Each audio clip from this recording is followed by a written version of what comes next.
Hey YouTubers, happy Homebrew Wednesday. Let me get a quick beer cracked. So this is another one of Chester's beers. This is a Kentucky Bourbon Barrel Ale. 6.5% ABV. Brewed August 10, 2013. So let's get this open.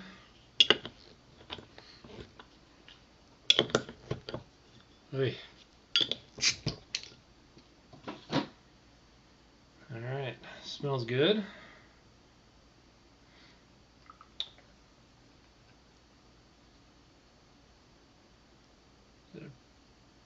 Pretty big glass here, so I'm not too worried about it going over. Alright. It's got real nice carbonation. Smells good. Let's give this a taste.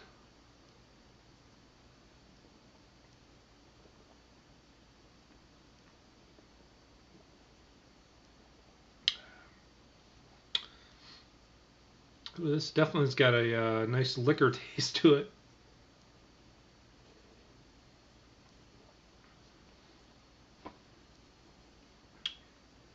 Alright.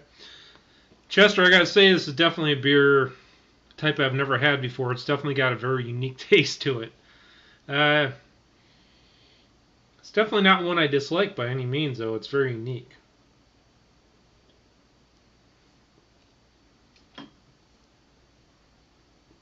So Kentucky Bourbon Barrel Ale. So I guess that means this was like a pale ale that was aged in a bourbon, a barrel or something.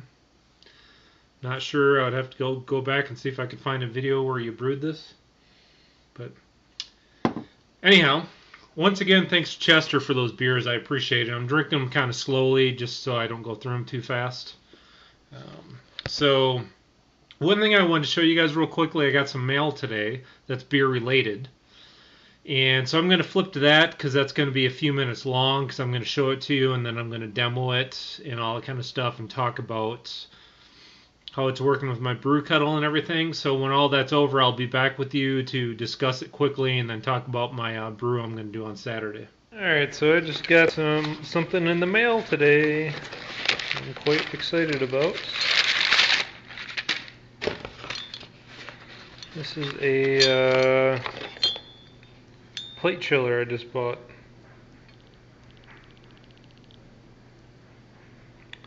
So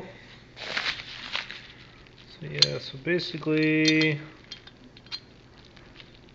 put that down there. Looks like your garden hose hooks up here. Let's see. I may have to add a nipple out on this end. I'll have to figure out something for that, and then you can just hook up hoses to the ward in, ward out. So I'll have to try to figure out something for this end, and then I'll show you guys this in the works if I get a chance to do that. Alright, I'm just doing a quick test here. You can see I've got this hooked up to my faucet inside. Let me switch to the outside real quickly. I have this running outside just for a test. Got it hooked up to the water in. I've got another hose going to the water out, which you can see right here. And right now I'm just running really hot water through this just to help flush it out. Later I'll run some OxyClean through it. Yeah, you can actually see there's a little ladybug crawling on there too. You got ladybugs all over the place right now.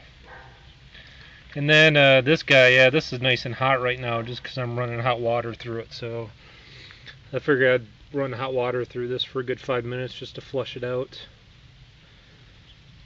So there you have it though. So I can definitely tell right now there's absolutely no leaks with the water in and water out, which is a good thing. Alright, so I've got pretty cold water coming out of this now, and this isn't going to be the way it's going to be set up during brew day. I'm just doing this out in my driveway. So we're sitting at like 120 degrees. I've got this going in the wort in with a clamp, the wort out with a clamp into a bucket that's got a temperature gauge on it. So I'm just going to go ahead and fire this off and let it start draining. You can see, I don't see any leaks, and you can see this is coming out. Also, this is running OxyClean through it with 120 degree water, so I'm just also cleaning out my hoses and everything too. And I also want to test my my dead space, because last time I used silicone hoses it didn't seal very well, so I'm going to go ahead and get this one filled up and then go grab a second bucket to fill up too, just so we can see how much we end up with. Alright, so first look. Yeah, looks like this is still sitting around 77 degrees. So it's taking it down about 43 to 50 degrees. So let me keep filling this up and then we'll see. I was checking my dead space. My sight glass said I had 5 gallons left, so I went ahead and re-emptied my buckets, and I'm going to see how high this fills up. So yeah, right now we're probably around 3 gallons or so. So I'll be curious to see if the suction stays pretty strong in this now that I have the clamps on there. When it's all done, I will get back to this. Alright, so when I look at the mash tun, let's see what we got here. That's all the water that was left over. So, not very much at all. Actually, I shouldn't have done it that way. Let me go back this way. So, I don't know what that amount is. I could measure it, but there's not a whole lot of dead space left over. Maybe that's a couple cups worth. Maybe a pint, we could say.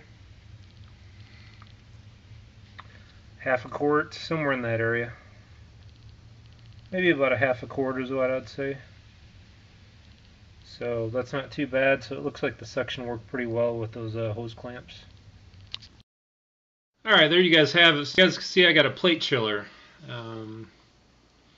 Now the temperature, I don't know, we'll have to see it. You know, I took it from 120 down to, right around the high 70s to low 80s. Now I didn't check the temperature of my water coming out of my faucet yet. In Michigan it's pretty cold. I may even run that out of my faucet outside instead of out of my sink faucet. Maybe it'd be even a little bit colder coming out of there.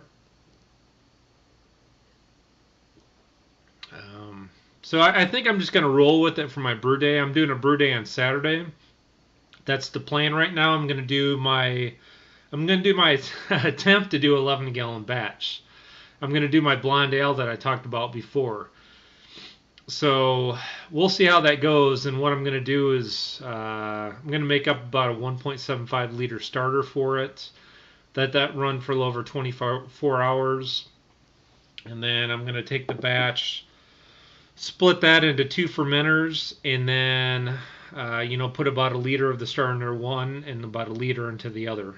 Just split it in half based on what I end up with in my flask for my starter. So, and we'll see if the plate chiller only brings it down to, let's say, 90 degrees or something like that.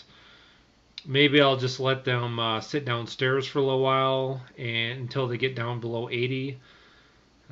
Maybe I'll throw them in a freezer or refrigerator for an hour or so just to get them down to temp before I pitch the yeast. We'll have to wait and see. If that is the case, then what I'm going to do is take my wort chiller I had before and use that as a pre-chiller.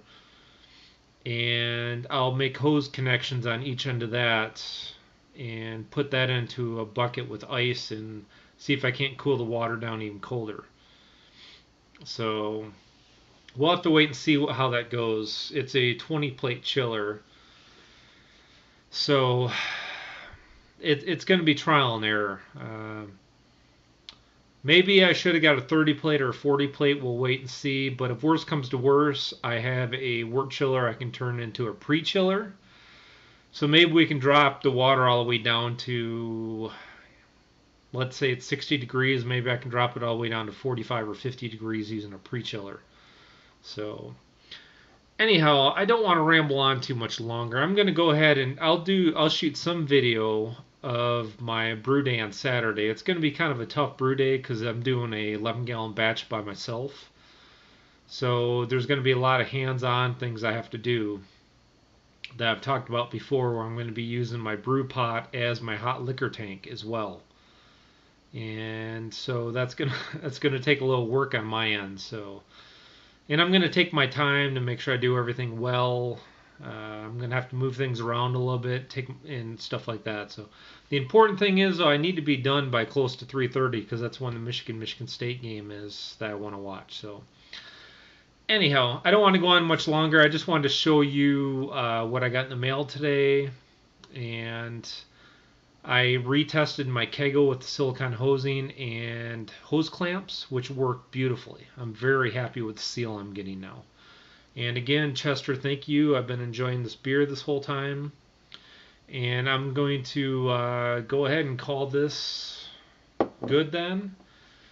And I will talk to you guys next week again at my next Homebrew Wednesday. And hopefully I can show you guys footage of my brew day on that day. So, like I say every week, I've watched some of your videos. Thank you again to all my subscribers. It's absolutely awesome you guys watch these and comment. I just hit 35. This will be my 35th. I have at least probably that many on Beer Fun Fridays and other videos. I'm well over 100 now. One of these days I'll do a count and give you guys the exact count. So, but again, you guys have a good week. I'll watch your videos, and thanks for watching. Cheers.